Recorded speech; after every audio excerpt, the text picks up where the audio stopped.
Hello everyone, welcome to another episode of Cellar Talks Season 3. So we're starting a brand new season today and just straight fresh out of Season 2 we're having some new guests, 6 more episodes. So we will have a couple of different regions which we're going to discuss, and also we have some professionals which will be guests in our show. So you can read all about it on our website and of course on Instagram, because we always announce the guests and an introduction the week before our guests come. And today we're going to talk about Austria and specifically Sud Steiermark. And this is a great region which is upcoming, I would say, and makes some great wines. So we have a guest today, Weingut Polz, Erich Polz, and we're just going to see if Erich is ready to join us. So just a couple of minutes, and in the meanwhile, if you want to tell us what you are drinking, please let us know, and what you have in your glass. So just a couple of minutes while we are trying to get Weingut Polz in the show.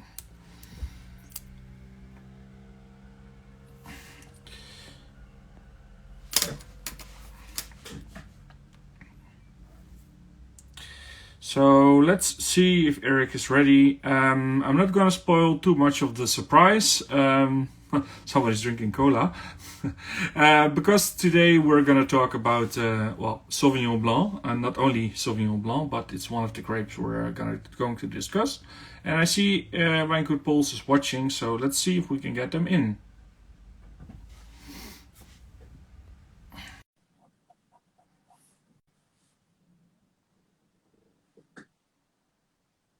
Just getting the connection set up. Hello, Erich.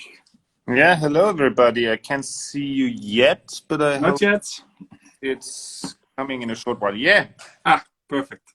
Great. You know, the nice thing about Instagram is they come up with all kinds of new features, and then old features don't work anymore. So sometimes we have issues, but it's working now. Thank you very much for joining us. Yes, thanks for the invitation.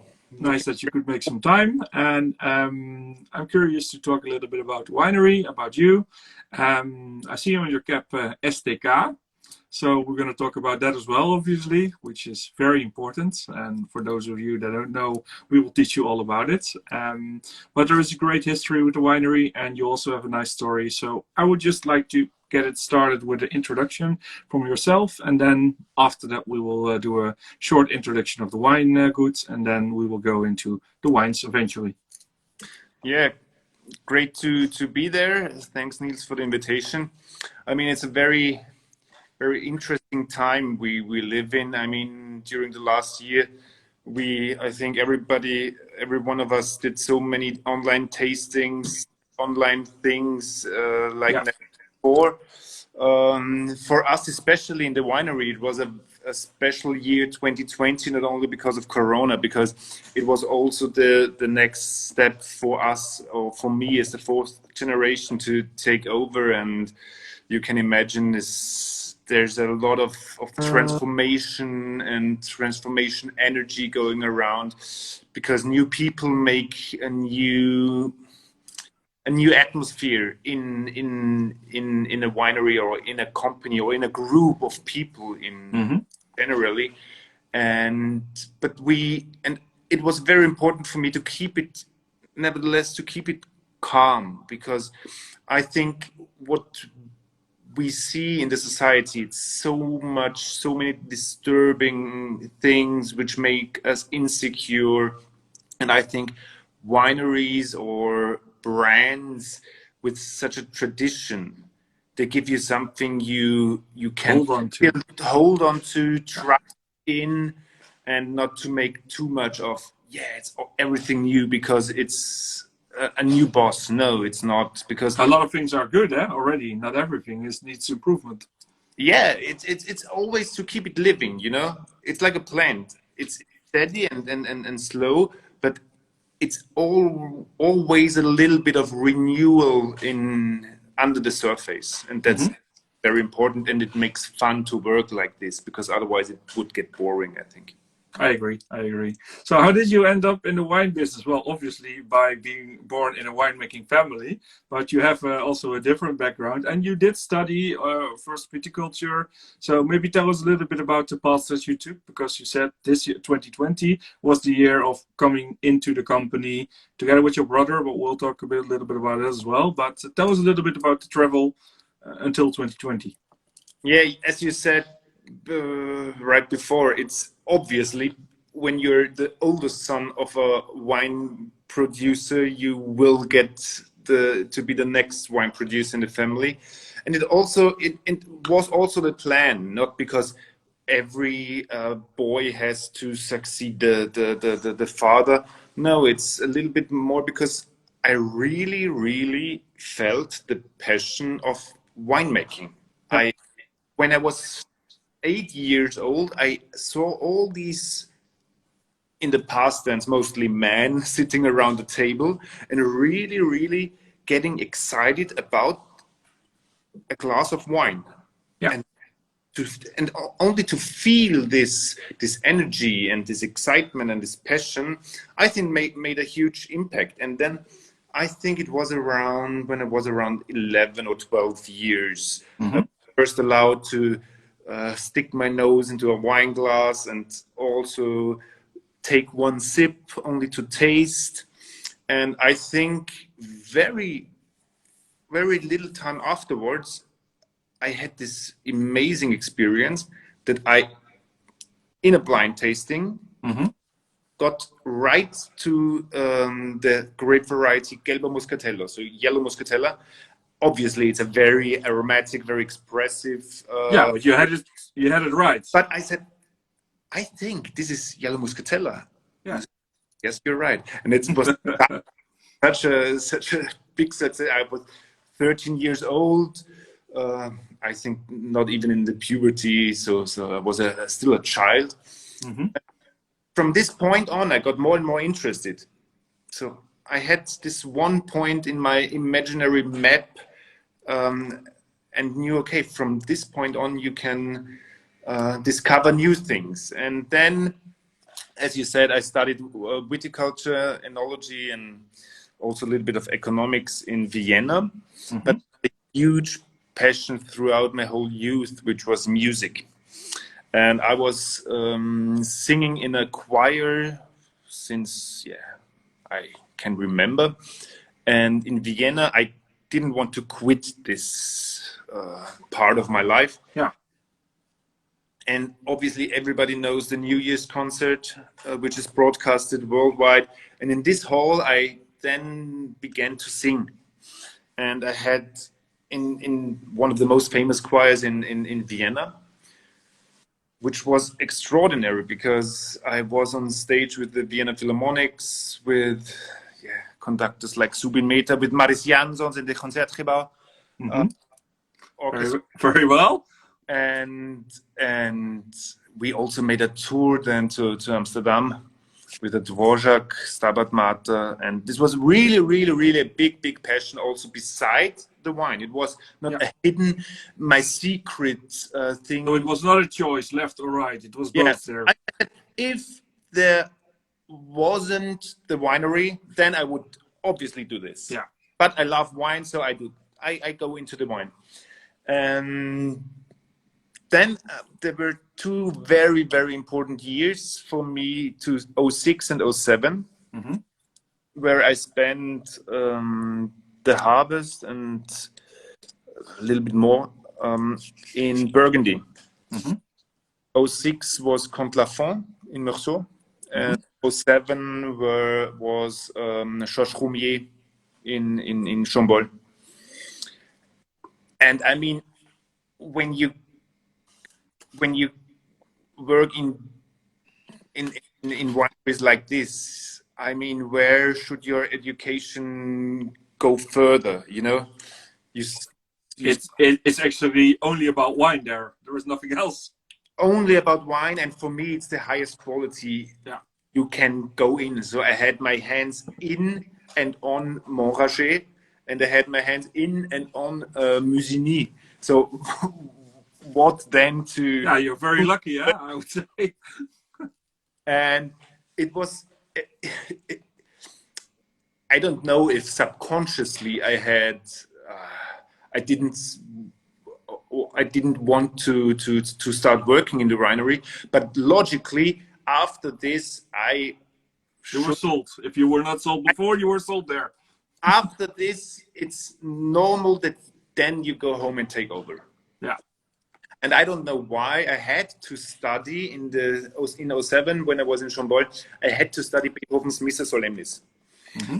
Because I don't know, 3 of 6 rehearsals I spent in France and was not there, and the choir master said, "Okay, what do we do with you?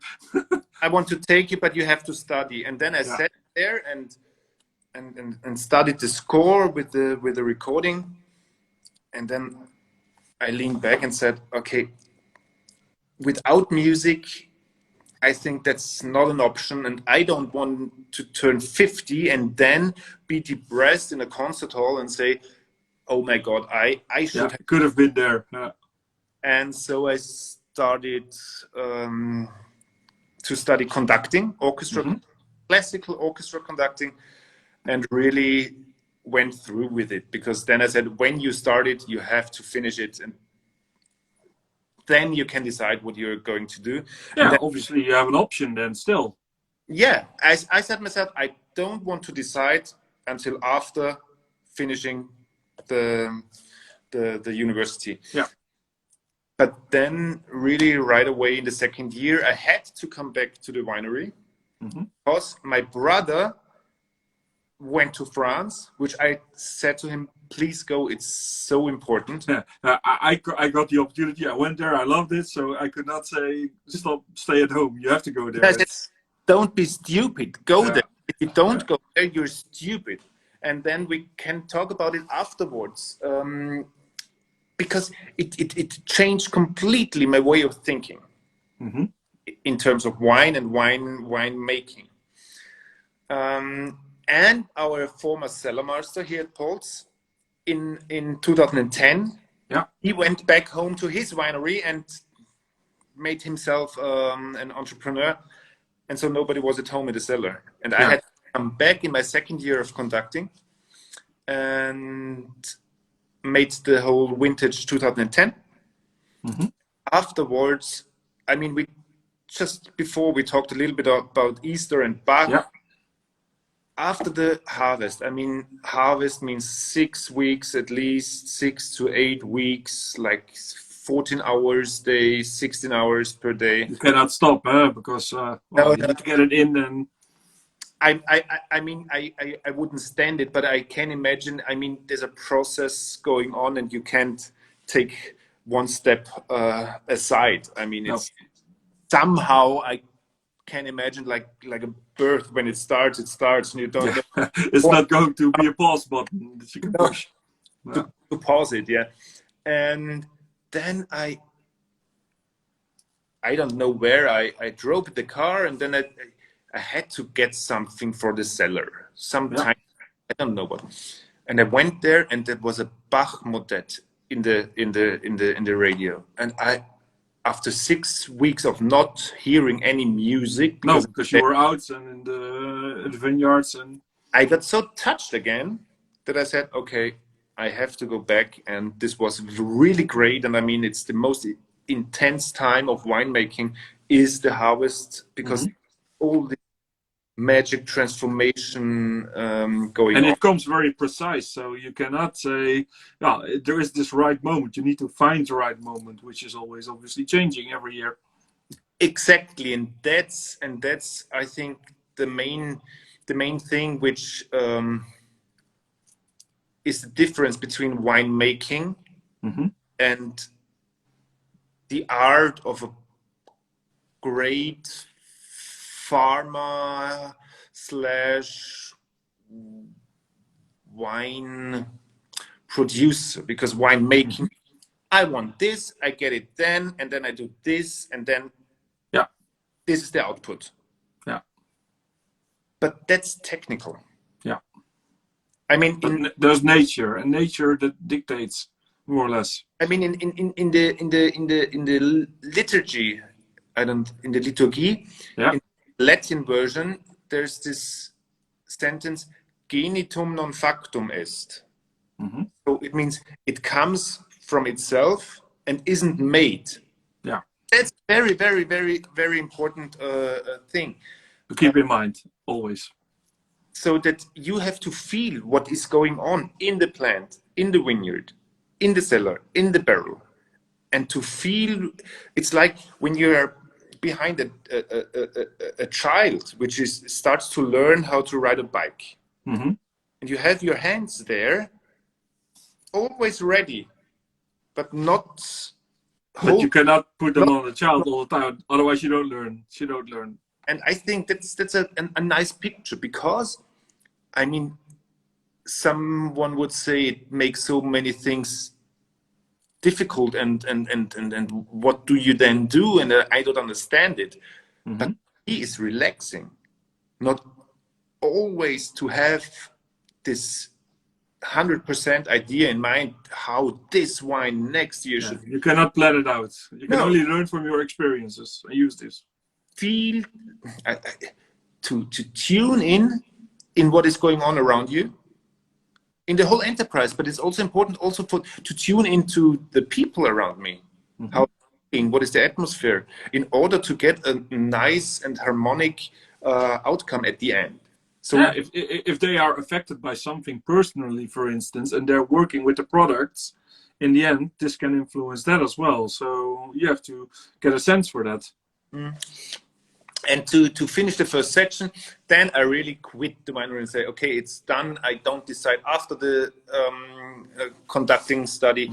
No, now I quit, and good luck, everyone. And I will try myself as an artist. And your brother came back from France then? He was coming back, or he was already back from France, your brother, then, at that point? Yes. So he was back in the winery. Mostly we changed parts. Yeah, you alternate. Yeah. This was a great time then, and I did many things in Germany, Italy, obviously in Austria. I conducted much Wagner, which normally I wouldn't have done, because it's not the music of my heart, but it's a very...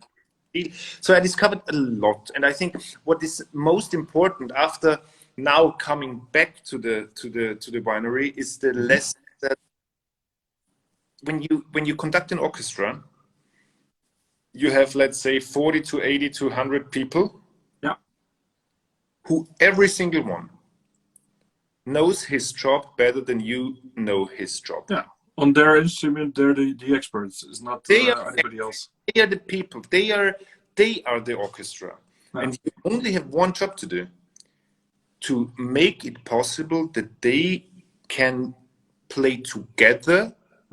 One idea, which obviously has to come from yourself, but then they have to do it, and to enable them, or to motivate them, or to stimulate them, and always to adapt your ideas to who is sitting in front of you. So you can have the best idea.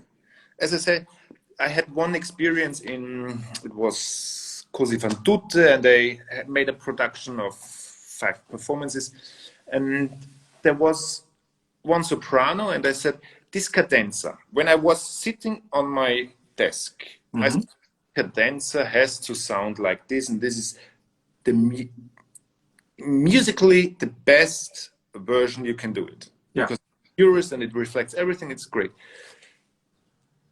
She didn't want to sing it because she had not. She didn't feel it like that. Yeah, she didn't. It was something else, because she said, it's my cadenza, I want to sing back. But I discovered afterwards that her voice was not suiting my style of the cadenza. Okay, she knew this probably. I would have forced her to do exactly this way. It wouldn't sound good. No, so it's unnatural even. To let her sing hers, which she can do beautifully, because then afterwards you in the audience are touched.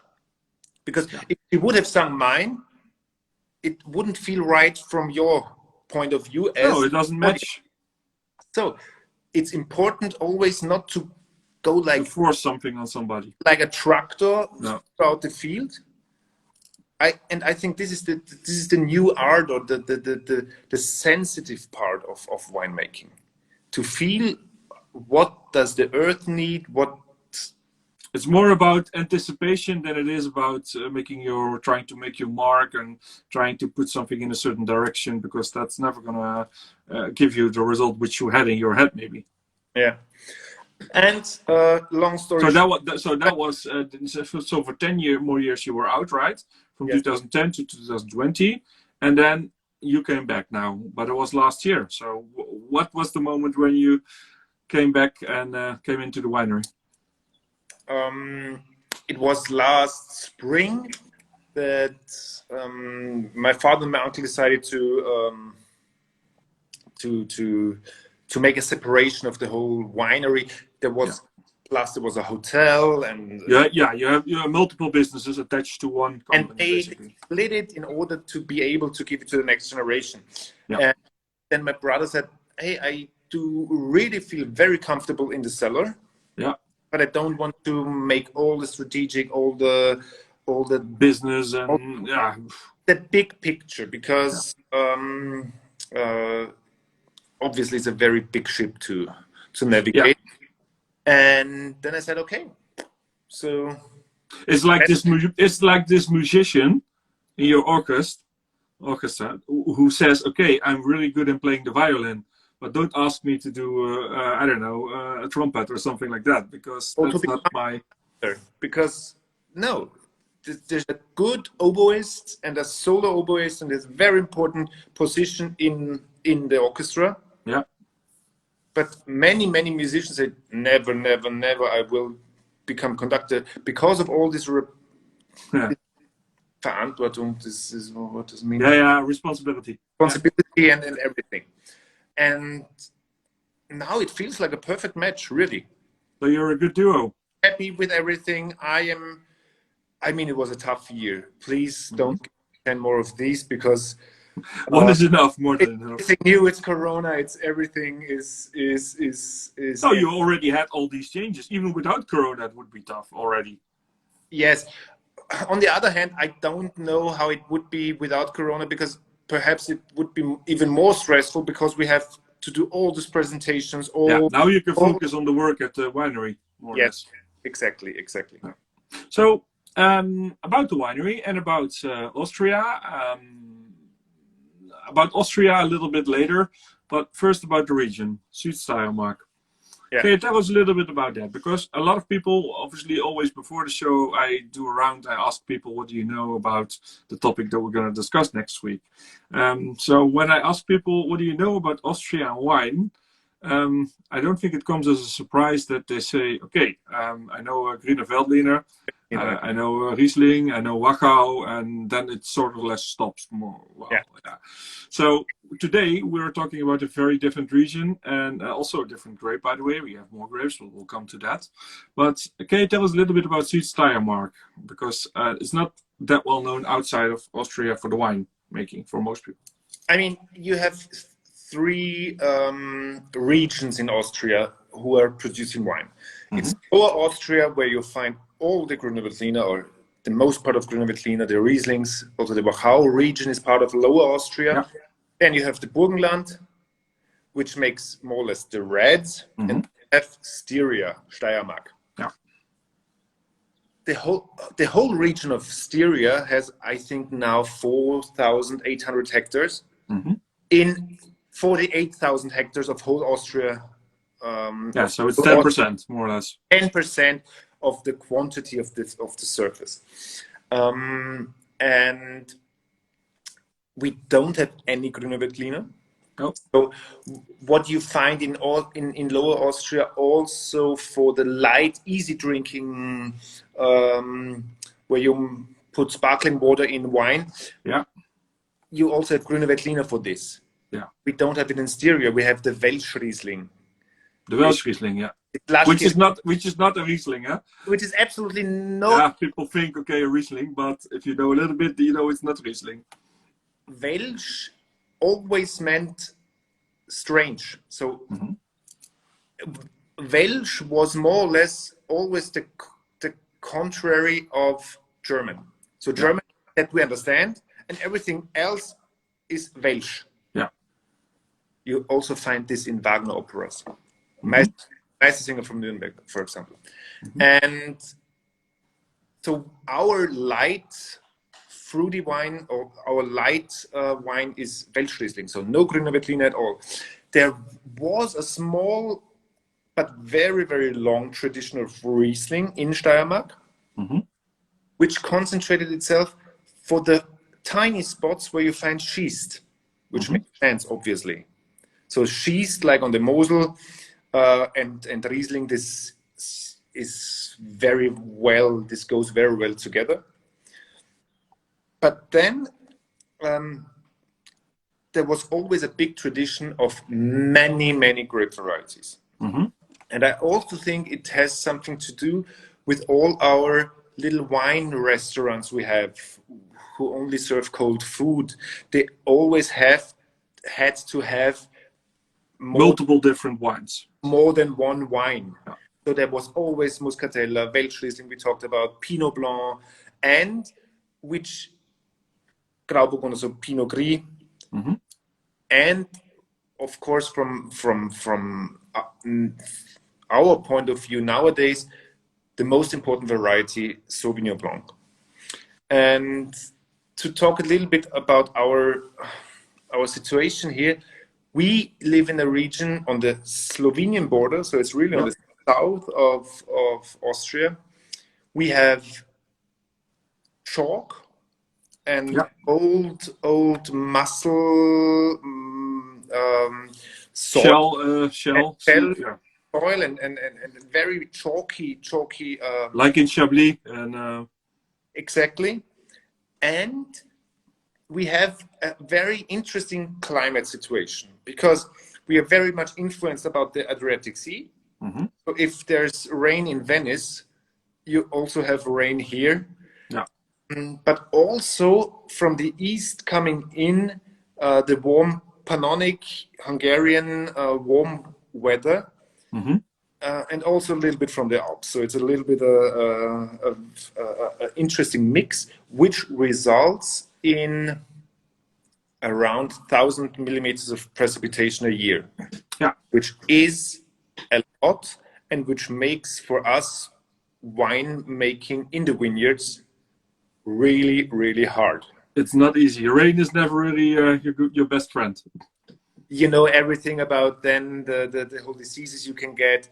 And also we have very steep vineyards, not terraced like in the Mosel, but very, very steep vineyards until 100%, so 45 degrees. It's really, really steep.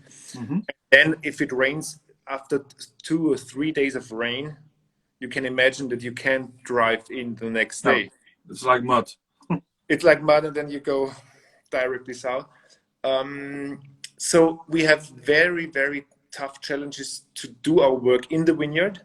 But on the other hand, a high amount of rain is directly linked to a higher acidity. And less alcohol. So our wines are really You have a nice combination of this high acidity and the low alcohol. Yeah, I mean, we also get to 13.5 degrees. I mean, in the period between 2000 and 2007, 8, there also were wines with 14.5% alcohol. But I think worldwide the taste changed a little bit. And of course, dry is more in favor.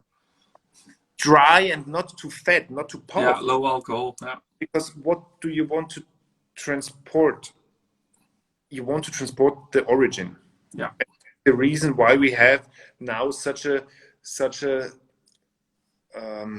strict system of origin and appellation. We're gonna talk about that in a minute as well, because it's very interesting. Because it was not there before. It was not. I mean, we in the SDK, it means Styrian terroir and classic wineries. we started in 2007 to really go this direction. It was the year when I came back from Burgundy, because then all the other big wineries, the young boys, we are in the same age, they came to France to visit me. And so we spent 1 week in France and got to all these great wineries and to their ideas and say, okay, we have to go to this direction. This is and yeah, so this the climatic and the topographic situation, really. I talked with one colleague a few days ago and said, I think we're living really in the shittiest region to make wine, but we do, but we're doing it nevertheless. But you're doing great. Because we know what it's for. Yeah. I mean, we don't have anything against working when you then feel really these fine nuances, this origin, this terroir in the wines, and this is a really. So this is what you guys, like you said, 2007. It started with the STK. So this is the direction that you're going in, that you already moved into, because with your winery is very much there already. Maybe this is this also a growing group of winemakers that is following this? Or? I mean, the whole thing started in the 80s. Okay. And okay. We don't want to talk about what happened in the 80s with Austrian wine, but okay, it brought some good things. I mean, we live on the border to Slovenia, and Slovenia didn't have this wine crisis in '85. No. And it took them 20 years to get to this drier taste and this drier stylistic. And they had great opportunities to get there. It's not like they were. From today to tomorrow, everything changed, and sweet was dangerous because perhaps they put something in. So this was a complete change, because before, sweet was good. Sweet was it's what everybody wanted. It's been being pushed, and over one vintage, more or less, it changed. It changed. Okay. How can you do this if you have one vintage and you don't sell?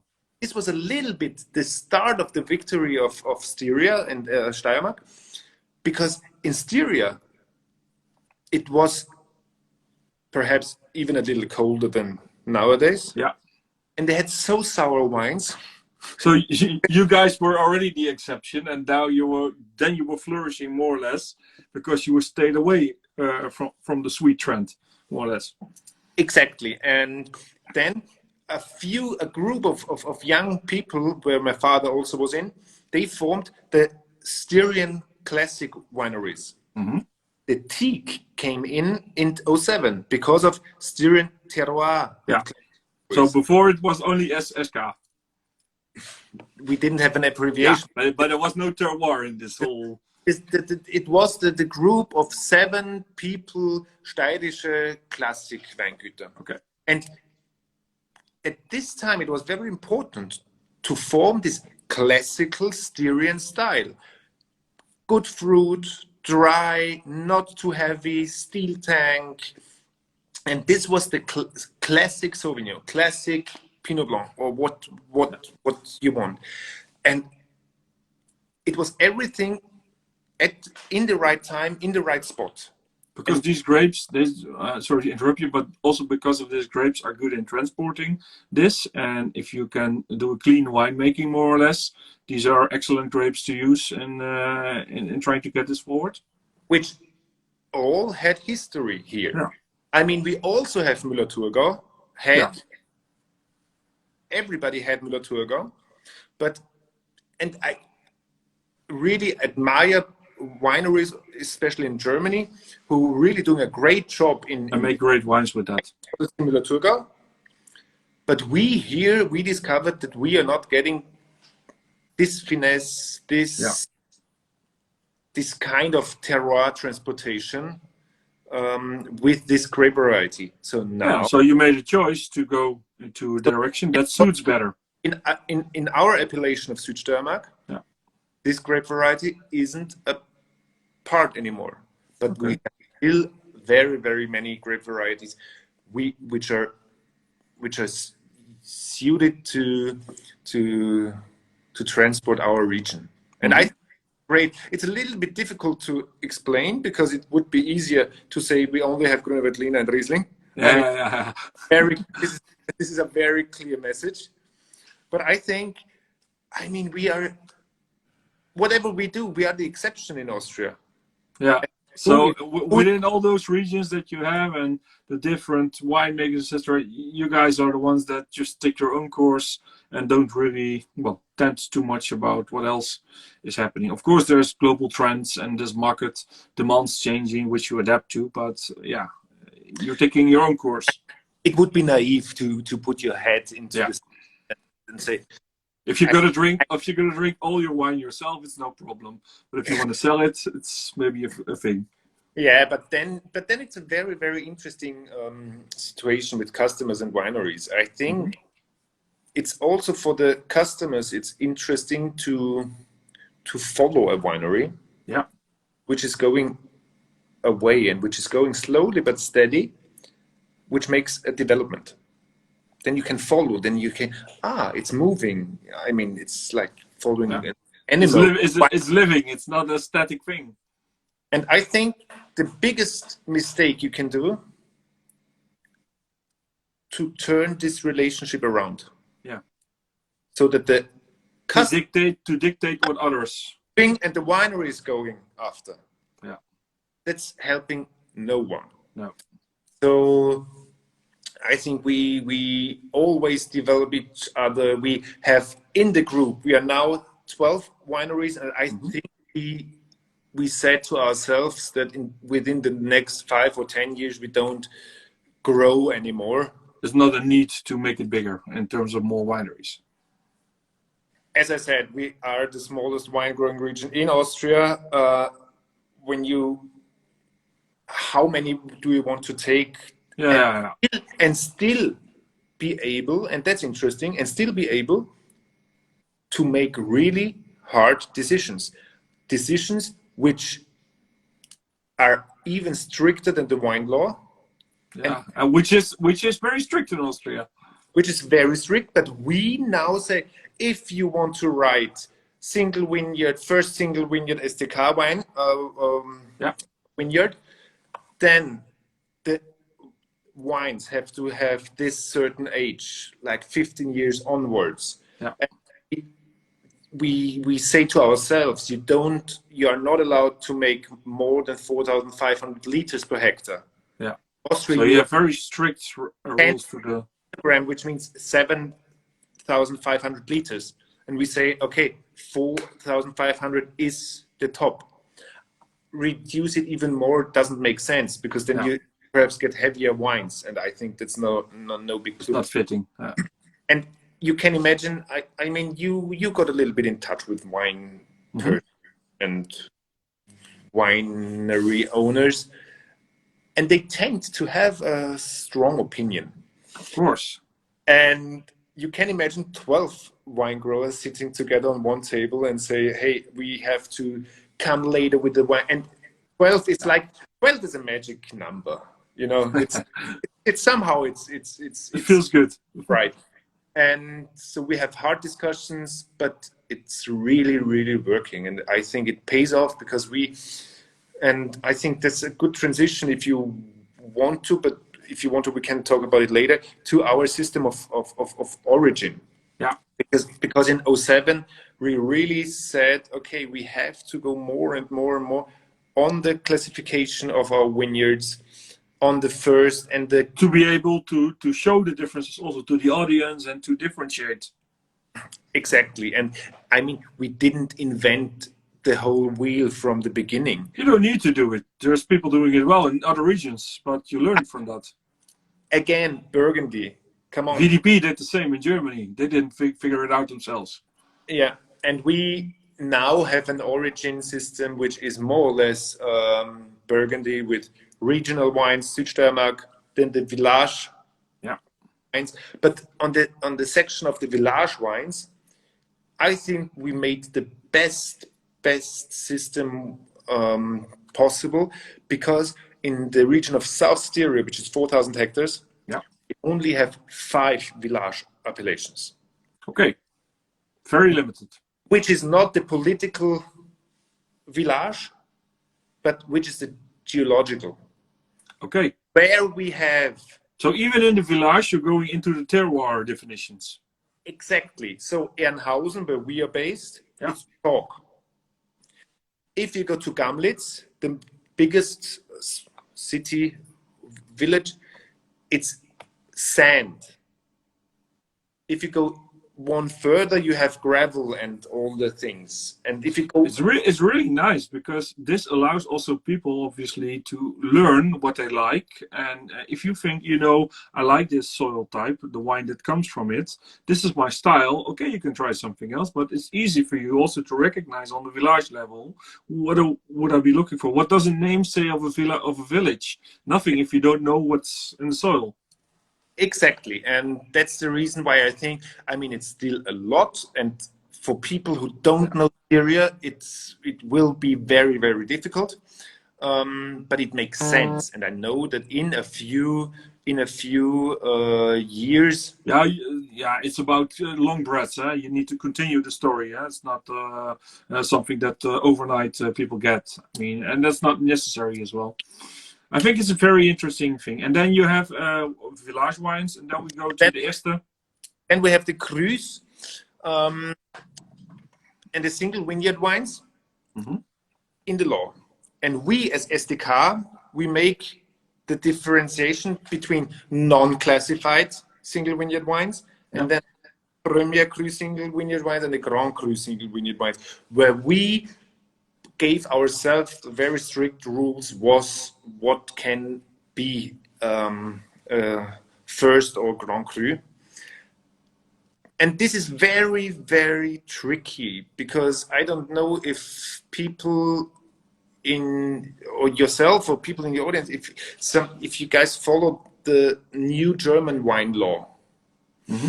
And this is now, when you really make a classification of vineyards, a greater territory, all the people are talking, and everybody wants a Premier and a Grand Cru. Of course. So if you want to find political consens, you really have to pay so much attention not to lower the standards. That's also why in Germany a lot of winemakers, or quite a lot of winemakers, don't want to be in the VDP system. There's more reasons to that, but they choose because they have a different way of expressing in their wines, their winery and their vineyards. So it helps, the system helps, but it's also restricting, more or less. But the system only makes sense if it is restricting. Because why? But that's the whole, let's say, that the VDP system is very good. Always, of course, seen from the point that you want to make really origin wines. If you want to make other styles of wines which are 100% legitimate, or you go into organic, not organic in the orange wine section, or different blends from experimental varieties, great. But if you want to make like really origin wine, the VDP made a very, the idea is right. But now with the new wine law, I think the Große Gewächs is really getting so dangerously broad. That like an elite thing? Like in a few years, Große Gewächs, the title will be worthless. But the Erste Lage will be more important in the VDP section. It's shifting there. It's a very, very tough thing. And also, what do you classify? Do you classify the soil and the surface on the map? Then you get another problem. Then when you then have Grand Crus and you want to give it to your children, they have to pay so many taxes because it's wealth, you know? Yeah, it's value. Yeah, there's a high value attached to it. If you tax the soil, then you will have another problems in 10 or 15 years, which perhaps, for example, in Burgundy leads that when somebody dies and gives you. You get all these very small lots, and you have to rob a bank in order to take the continue. Yeah, yeah. So in a minute we're going to taste one of your wines, but to conclude this section, we talk a little bit about the crus, as you said. You have three layers there. You have the unclassified, the Premier, and the Grand Cru. So what are they named in the Austrian or in the STK? In the STK, we talk about first STK Lage, which means vineyard, and great große STK. STK, more or less. STK and one STK. Quite simple, more or less. Don't need to make it complex. The soil is already complex sometimes. Whole thing. No, don't overcomplex it. Okay, good. Now about the winery, we already talked quite a lot about it, but we talked already a little bit about the different grapes that you have. What are your premier wines? The ones you are producing? Of course, Sauvignon Blanc, but we'll save that one to the last, and then we do the tasting. What other wines do you produce? I mean, I think now we stand at 8% red wines. So it's really also in the tradition a small part. Mm-hmm. And which grape is that? I mean, the most important Austrian grape for red wine is Zweigelt. Yeah. But we also have on our most important vineyard, the Ritu Krasnesberg, which is a G STK. We also have Cabernet Sauvignon and Blaufränkisch. Blaufränkisch, yeah. Which is a very interesting variety, I think. But also typical Austria. It's also and Hungarian. Oh, sorry for the Hungarian people. Kek Franco is also there, has a big tradition. But then I saw the list now. We are almost 50% of our surface in the winery is Sauvignon Blanc. Yeah. And then the next most important is Chardonnay. Yeah. Which I think is also, I mean, it's the king of white wine varieties. It doesn't have very much aromatic, but still we in our region. But it's great to work with as a winemaker. It's nice, but it's so dangerous. I mean, it's not so dangerous as Pinot Noir, but it's really, it's very delicate. It's very sensitive. You can easily fuck up, part of my French. If you get a little bit too broad, it's in the moment too much. If it's not ripe enough, if you have the wrong soil, it doesn't work. But as we have, you see behind me, yes, like chalk, like this in your soil. Mm-hmm. That's the best you can get for Chardonnay. So we are also in very special and very selected places. We have Chardonnay. And then, as I told you before, a little bit of yellow muscatella. Traminer is very, very little amount. But all the... I also do sparkling. We do sparkling wines, yes. Made of Chardonnay or? The white is Chardonnay. The red, the rosé is Zweigelt and Pinot Noir. And then we also do a little bit of muscatella sparkling, which is nice and fruity and makes fun. And so 50% is Sauvignon Blanc, but there's still the other 50%. There's still quite some for everybody. There's something. There is something, and it's really very much typical grape variety aromatics in the wines, which is important for us. Always to express certain unfalsified natural taste of the grapes, and especially yellow muscatella. I don't know if you know it, when you smell the grape during harvest, such a distinguished aroma, and when you then find it in the glass as pure as in the vineyards, I think then you did a few things right in the. So that's also not easy to work with, but if you can get it right, it's something which is very interesting. Yeah. Okay. So, and then now let's go to the Sauvignon Blanc, because you're already drinking something and I was waiting in anticipation. That's my fault. I could have taken the glass if I wanted to. we have here the original wine. That's what we picked. And Kate, tell us a little bit why we picked it, because we could have picked, I mean, you sent me a box with 6 Sauvignon Blancs in different levels. So we went with this one. And tell us a little bit why, first of all, why we picked this one.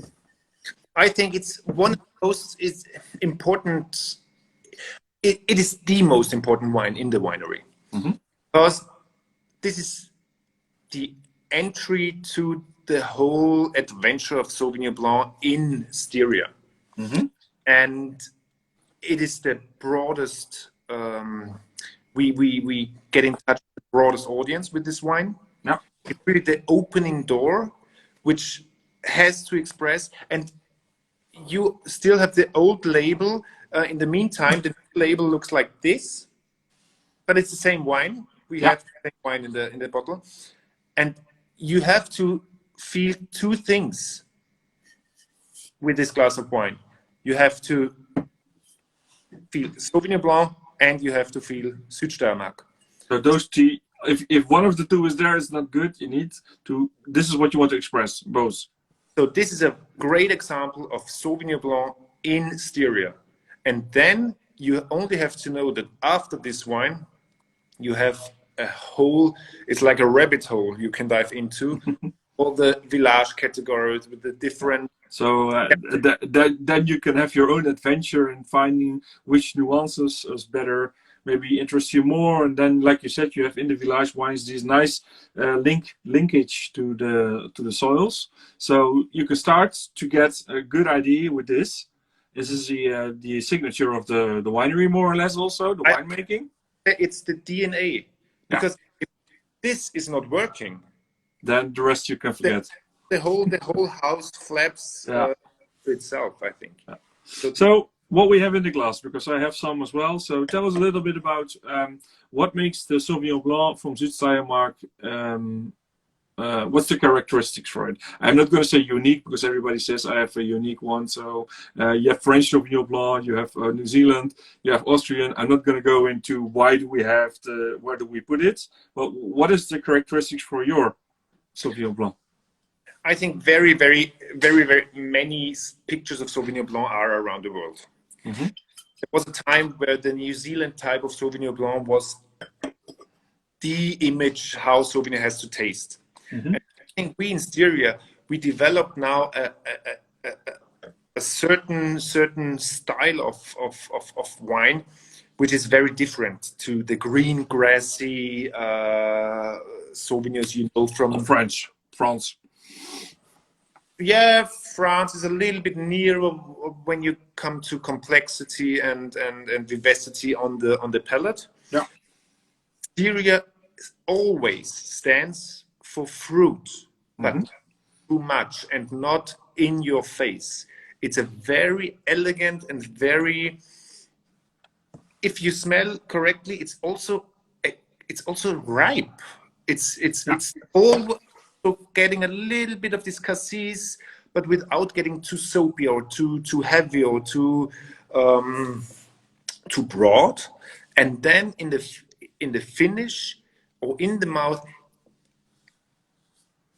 good, tasty, juicy wine with a sleek and slim body, you know, and with a very brilliant finish. So nothing which is hanging onto your shoulders and putting you down, lifting you up at the end and giving you a little bit the desire to take the next sip. That's so, and this is interesting because I'm not going to say the nose and the palate are very different, but if you smell the nose, first time I smelled it, I opened it in the afternoon and tried it first straight out of the bottle and then now so a little bit later. When you take the nose, I think a lot of people get maybe tricked that this is Sauvignon Blanc. I mean, if you don't know it and you do it in a blind tasting, I think quite some people would say, okay, it's not the first one I think about. But if you bring it together with the palate, then it makes sense. I think for me, it's a crystal clear Sauvignon Blanc, which is like from 10 meters, I can smell it. But I think that our style of reduced intervention in vinification, long time on the lease, as long as possible, makes them so complex. It's not, like I said, in your face Sauvignon Blanc, No. because this is too easy, you know. There are even yeasts you can put in and then everything's... If you want to make that, you can make that easily. But this is really high quality.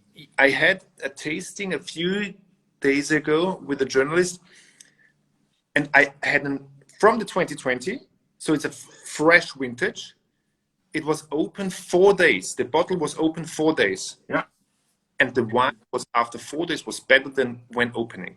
And this gives you an idea how high quality on the level of grapes already there is, that young wines. Yeah, because it's straight out of the day. And this was different 25 years ago. Yeah, you could not achieve that. I mean, if you would have gone in tastings, you would probably not find a single winery that was able to do that. So the quality level really went up as well. And we have many colleagues. I mean, we had from winery Gross, I think, some also like this, an entry-level Sauvignon Blanc, Steirische Classic, from the 90s. Some, I don't remember the exact vintage. And when an entry-level wine of I don't know any entry-level wines of other regions after 20 years, which are making so much fun, which are so fresh and so on top of things, you know. And that's a good sign when you have entry-level, makes fun, is light, has a great fruit, and also has potential. It's not only carry it on. Yeah. A simple fruity wine, but has really imminent quality, and that is so important for me. And that's what I mean. Not everybody obviously is a drinker that wants to store their wines and wants to age them. But I think this is growing. More and more people are trying to see what happens if you tuck away a couple of bottles. And I always say, if you really like something and you know it's good quality wine, never stop with one bottle and take a couple and see how it evolves. Take it straight out of the vintage in the first months, and then wait for 2 years, 5 years, see what it does, because this is what how you learn what it does. But I think you have a very interesting, for a lot of people, an interesting choice of wine, of grape, Sauvignon Blanc, because when I was talking with my guest last week, I told you before the show, there was this winemaker from Zimbabwe who had no background in wine, and by coincidence came into the wine industry, first in the hospitality industry and then into winemaking. Has been very successful there for some years already, but he's making wines in South Africa. And he's also about to make, he has 2 wines now. He has the Chenin Blanc and Shiraz. And one of his wines that is coming up is a Sauvignon Blanc. So when I told him we're going to talk next week and there's going to be a lot about Sauvignon Blanc, I said, you have a question for my guest next week? He said, okay, ask him why Sauvignon Blanc, because I'm going to make one myself, but you could have picked any other grapes. We already talked about the different grapes that you have, but yeah, why do you think this is the best, to conclude, the best choice for Polz, but not even only for Polz, also for Sud Steiermark maybe? I think we are very much learning about our past tense. Sauvignon Blanc, or as it was called in former times, Muscat Silvaner, was always there. Yeah. And with the time, we saw that it expresses our region and all these little details when you look outside of the window and see this beautiful landscape, and all this is perfectly reflected by this variety. And then it became 30 years or 40 years ago, it was absolutely not the most important grape variety in the region. Now we are, most of the wineries are even more than 50% of their surface, because we think it suits the region the most. And you talked about it, it's about the climate, it's about the terroir, it's the combination that you have, trying to make enough wine, but also more important, good wines. that reflect what you're given, more or less. And I don't think, I mean, when you go to regions where there wasn't wine before, then you can choose about from the whole catalog of yeah. Let's say Holland. We don't have a history with winemaking, but we have more and more winemakers now. So we have a lot of hybrids, new hybrids, more or less, that are being used. So, okay, everybody that starts a winery in Holland is more or less new because we don't have the history of family wineries, etc. So this is a clear greenfield situation where you can just say, okay, what is going on? What can I pick? And there is no legacy. There is nothing. We even had no opportunity to make. Important is always, what do you want and what is there? Mm-hmm. If you want to make the biggest and fattest Shiraz in the world, you can plant it, but it won't succeed. No. So what is there? What are your points which are fixed, like climate and region and soils? And then see, okay, what could be interesting wine from this region? And then you come down, and on the end you have 2, 3, 4 varieties, and then do whatever you like. And I think that's the most important thing. In the end, you have to really love and like what you're doing. And if you're in love with a certain grape variety personally, plant it in your vineyards, because I always should do that. You will wake up more happily and go into the vineyard, and then the wine will be better, and everybody has a positive impact on it. I visited some very good, well-known winemakers in Germany last summer, and all of them have great, I wouldn't say pet projects, because that's a little bit putting less value on it, but they have like personal private projects. And to be honest, even if you would think that this is a wine that doesn't suit the region, when they let you taste it, you feel that it's a good wine. And you know why? You know why? Because it's the passion that they put into this grape.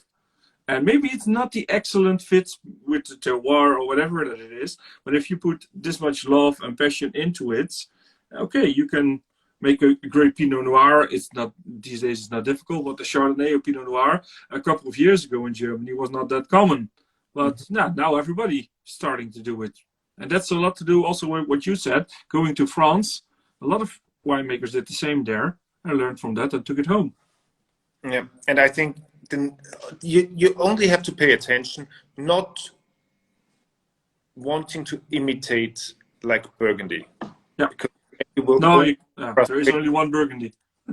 You have to find your own personality as region and as winery, and to stick to it. That's me. That's the region. Yes, we have much rain. Yes, we have fruit. But fruit is something good. Yeah. Because in former times, it was a little bit the picture. Too much fruit, that's not serious wine. It's too much fruit. I mean, this is nonsense. If the fruit is elegant and noble, it's something very sensual, very, very great. It's a crucial part of making the whole success. Also, fruit can be aristocratic, you know? Mm-hmm. And in the background, then it's always the feeling of the wine producer not to overdo this, you know. Yeah, and I agree. And sometimes people can get carried away of it, and obviously there's difference between what you want to do commercially and what you want to do privately. I mean, everybody, like you said, should be able to stick to what they want, what they like. But you can make great stuff. It's like with artists. If you're a painter, if you like painting and you make great paintings, maybe there's a lot of them that don't want to sell their paintings because they're so in love with their paintings. But in the end, you will have to live off something. So you have to do things. And I learned this quite some years ago from a famous clothing designer who said, talking to a group of design students, always think about what you do that brings in the money so that you're able to do what you would want to do, which maybe costs you money, but that's okay. I mean, it's not a problem if you spend money. On the other end, you're making some money. So that's what keeps the business alive and your passion as well. Yeah, this is exactly what we want to do. But I always see it a little bit difficult to say, do what brings you money. And I mean, if you exaggerate, to sell trash. Yeah. also our products as the regional Sauvignon Blanc, the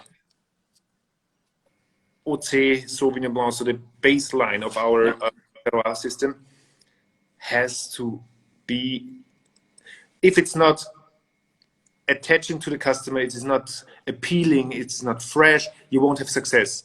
But you can have all these attributes with a high standard of quality underneath, and that's the big art. And that's how you get people into, which has a feeling like very easy and floating and very fine, but underneath it's quality from the vineyard and handcrafted work. And it's a business card, as you say. It's the entry level. It's so people can get familiar with it and then experience from there on and get new learnings and experience as well. So we're wrapping up here. So we're just past the hour. I don't have a night clock here. I'm at home, so I have no problem. But maybe you have some other things to do. But what I would want to say, if somebody in the audience still has some questions, you can drop them in the chat or in the question mark box so that we can attend to those as well before we close up. I have one question, obviously, for you for next week, because next week we are going to Puglia. So South Italy, we're talking about very interesting red wines, more or less. There is some white, but a lot of red wines, obviously. So we have two sisters that are running a winery there, and one of them is going to be in the show. So what would you like to ask them about Puglia or about Italian wine in general, or about their business in the family company, maybe even? It's interesting. There are two things, like how is the dynamic when two sisters are running a winery? Yeah, you see me smiling, but I know that there are similarities between the two. You and your brother. It's not always smooth, and I can tell you. So this would be interesting for me if in a family winery, when it's really run by more than one family member, how this works. But the more serious question, I think, for South Italy is how they feel about, or how they are experiencing climate change. Mm-hmm.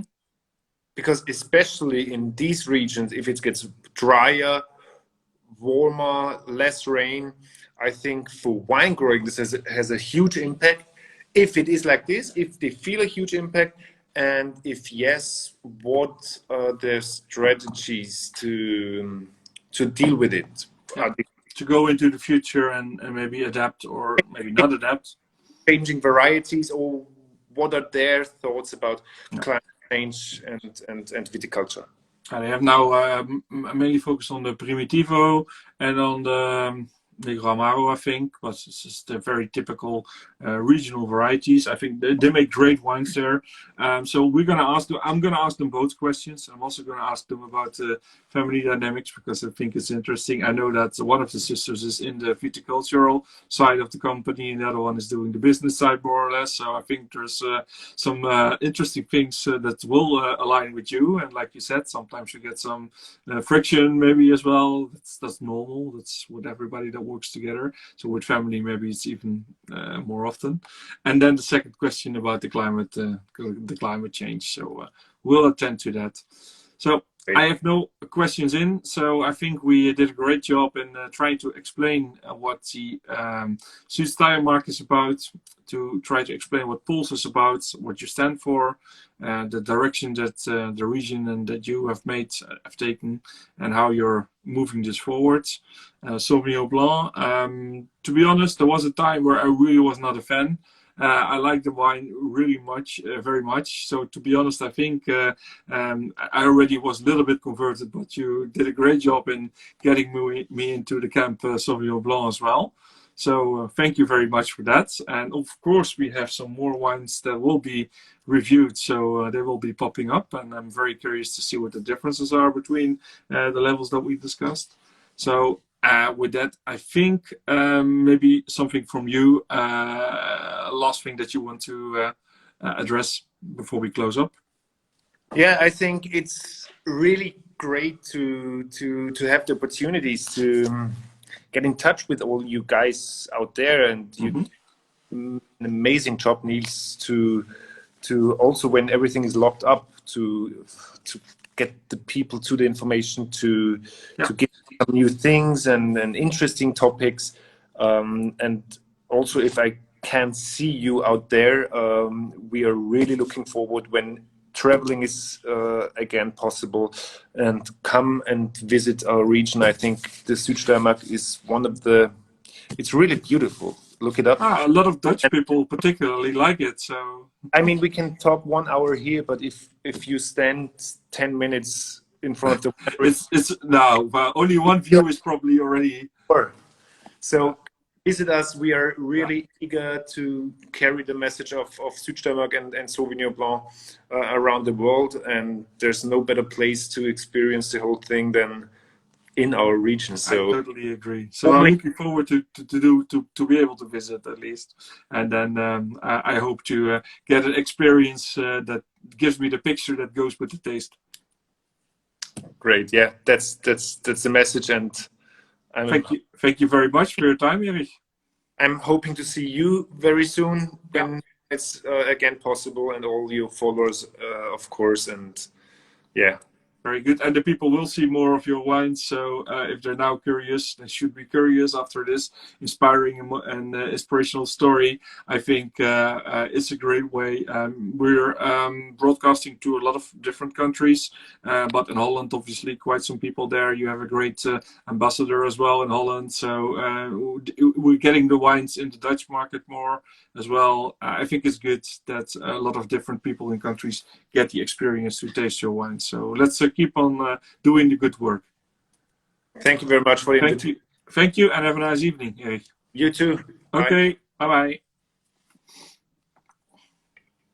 So thanks everybody for watching. While Erich is taking his last sip, I'll just close up with saying that next week we're going to go to South Italy, as mentioned. So if you have any questions about that, be sure to drop them, maybe in a DM on Instagram, in the comments. The introduction to our winery will be online in the next couple of days. So if you're interested in typical Italian, Southern Italian reds and more, obviously, then be back next week.